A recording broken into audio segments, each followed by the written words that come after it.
Welcome back, everyone. This will be my non-spoilery Spider-Man No Way Home review. I had a chance to see the movie. It is probably the biggest Spider-Man movie that you will ever see. So if you're new to the channel, we're doing a giveaway for IMAX tickets for the movie. All you have to do to enter is be a subscriber and leave your favorite Spider-Man moment from any Spider-Man movie in the comments below. Please don't post big spoilers for people that do get to see the movie early. My full post-credit scene video, full breakdown, Easter eggs videos will all start posting later this week after the movie actually comes out because there is a lot of stuff that we have to talk about. So run, do not walk to go see this movie. You guys have no idea.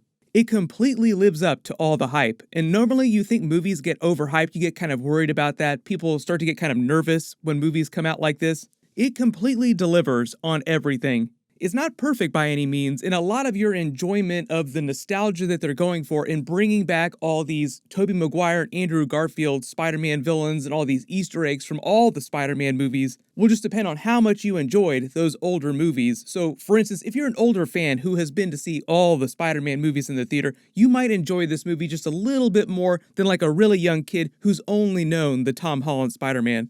But if you've been on the fence about Tom Holland's portrayal as Spider-Man, as this younger high school kid Spider-Man in the MCU so far, after you see this movie, Tom Holland will probably be your favorite live-action Spider-Man. I know it's a tall order because Tobey Maguire's Spider-Man 2 is still probably one of the best superhero movies of all time, not just best Spider-Man movies of all time, but best superhero movies of all time. The animated Spider-Man Into the Spider-Verse a couple years ago kind of shook up those rankings. But the thing about Spider-Man No Way Home is that it really is kind of like a live-action Spider-Man Into the Spider-Verse type of movie. Not in the exact same way, but you kind of understand. They're doing so many multiverse elements in the film that it really is like a live-action Spider-Verse film.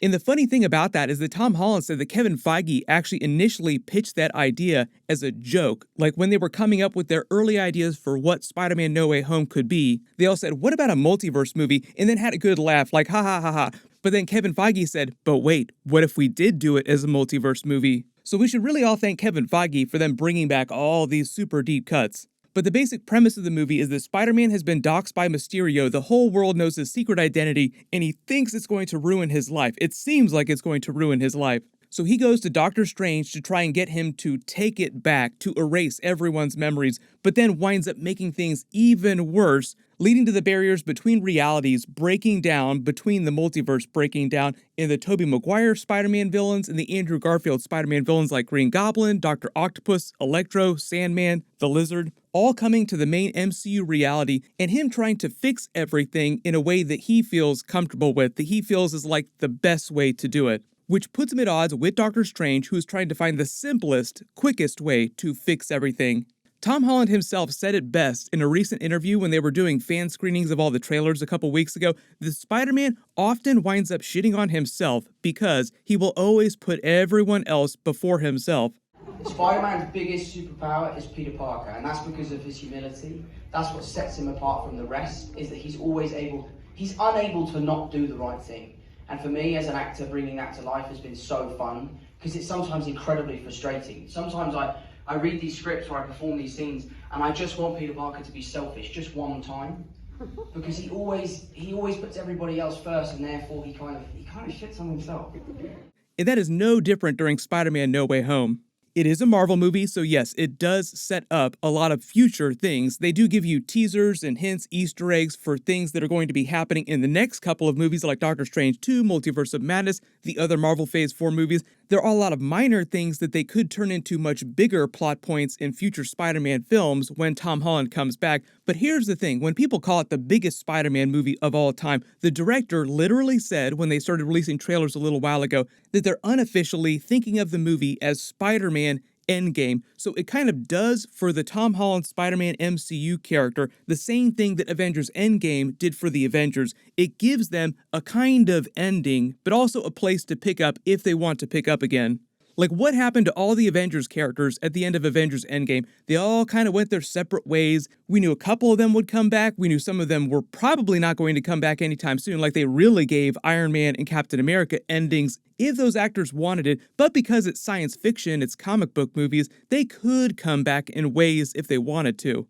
So the idea going into Spider-Man No Way Home is that they wanted the movie to feel like an ending of the Homecoming trilogy, like the end of the idea of a high school Spider-Man dealing with high school problems. That's why a little while ago, when they were talking about this new Spider-Man trilogy that Tom Holland had supposedly signed on for, Amy Pascal was going on and on about more and more Spider-Man movies with Tom Holland. He said that if they did come back and do more movies, the vibe would be completely different, the tone, the story they would cover, the look and the feel of everything. So once you see the movie, you'll kind of understand, like Avengers Endgame meant to be a definitive end for this chapter in the MCU. Spider-Man Endgame, Spider-Man No Way Home meant to be a definitive end for this chapter of Spider-Man in the MCU. And Tom Holland totally brought it. If you were on the fence about his performance in Spider-Man Homecoming or even Spider-Man Far From Home, that's why I said you'll come out of this movie and he'll probably be your new favorite live-action Spider-Man. The portrayal of Spider-Man that you've always been hoping for in the MCU.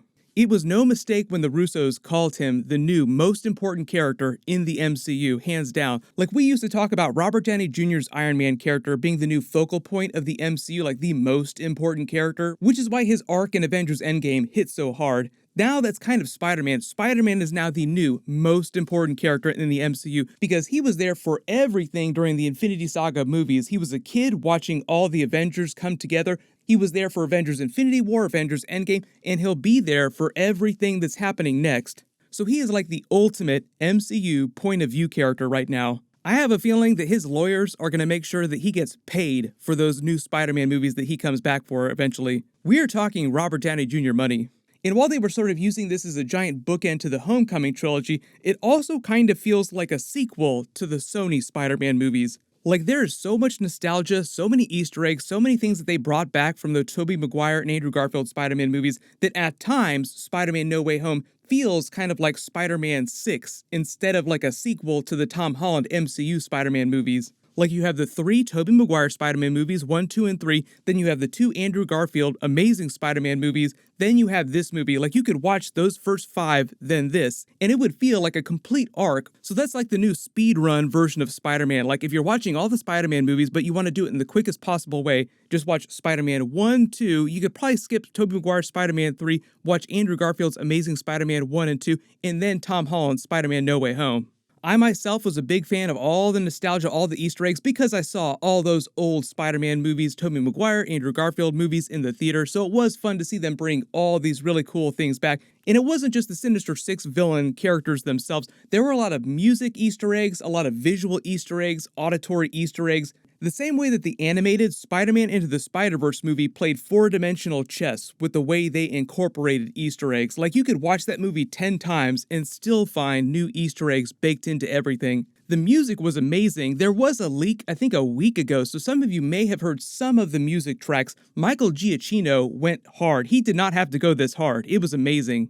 Because the Tobey Maguire Spider-Man movies and Andrew Garfield Spider-Man movies are such a big part of this, obviously a lot of the music from their movies are baked into and remixed with the Tom Holland MCU movie music. So there's a lot of really cool remixed Spider-Man music tracks with Easter eggs for all the versions of Spider-Man. Talking about the villains, too, Green Goblin, definitely the main villain of the film, Willem Dafoe understood the assignment when he came back for this. He has so much fun in this movie. He is every bit the Green Goblin you remember him to be from that first Tobey Maguire Spider-Man movie.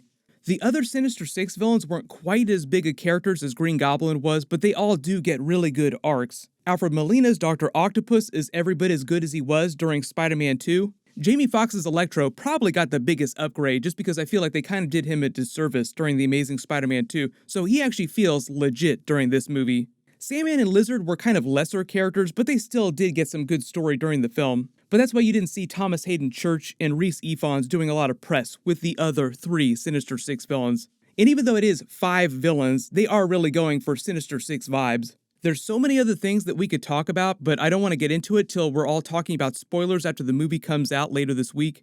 I will say that if you have a really strong feeling about what's going on with this movie, you're at least partially right. There were still a lot of surprises, a lot of things that I did not expect. But it is definitely my favorite Marvel movie of the year, one of my favorite movies overall of the year, just in general, of any kind. And it is an awesome way to close down the year. So that is why I say run, do not walk to go see this movie. 1, to avoid any potential spoilers, because everybody on the planet is going to be talking about this in a couple days. But also because it's just a really good movie.